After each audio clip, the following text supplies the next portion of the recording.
Alors, bonjour tout le monde. Écoutez, c'est très délicat pour un établissement comme le CHUS de l'Estréchou ce matin de faire cette mêlée de presse.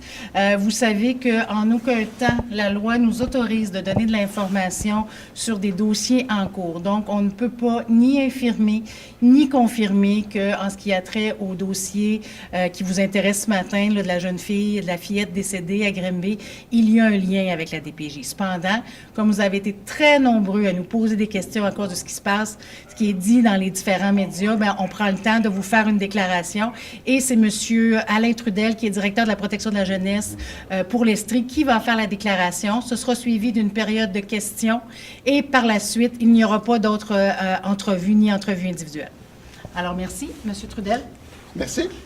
Donc, évidemment, comme DPJ, je suis évidemment très triste et ébranlé parce qu'il est diffusé au sujet de cet événement depuis les dernières heures, les derniers jours. Mes pensées vont évidemment à la famille, à l'ensemble des professionnels touchés par cet événement, autant les professionnels que les membres de la communauté qui sont impliqués de près ou de loin avec cette famille.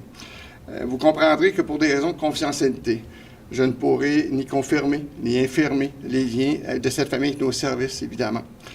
Il y aura certainement une enquête du coroner, laquelle permettra de mettre en lumière les circonstances du décès. Ce type d'événement touche l'ensemble des professionnels, des services jeunesse, et je peux vous assurer de leur engagement au quotidien à répondre adéquatement aux besoins des enfants sur notre territoire. Il s'agit d'un événement troublant, certes, qui nous touche tous émotivement comme société, et particulièrement les familles éprouvées, évidemment, et nos professionnels. Toutefois, il serait très hasardeux de conclure trop rapidement à quelque conclusion que ce soit. Plusieurs infos circulent sur les listes d'attente, notamment, sur le manque de ressources, etc. Attention de faire des amalgames et de sauter aux conclusions trop hâtivement. Je sais que le ministre Carman songe à lancer une enquête sur cet événement. Si tel était le cas, je lui assure évidemment notre entière collaboration à ce processus. Les esprits sont actuellement échauffés et l'incompréhension fait ressortir beaucoup d'émotions chez la population, ce que je comprends particulièrement bien.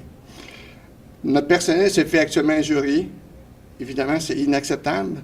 J'invite tous les citoyens et citoyens à faire preuve de civisme, de respect, de calme actuellement, malgré les émotions intenses que plusieurs d'entre eux peuvent vivre, à l'égard de notre personnel du bureau de Grimby actuellement. L'ensemble de nos intervenants ont la mission des enfants tatoués sur le cœur. J'ai la certitude qu'ils placent toujours les enfants et la priorité de leurs besoins au cœur de l'ensemble de leur décision. Merci beaucoup.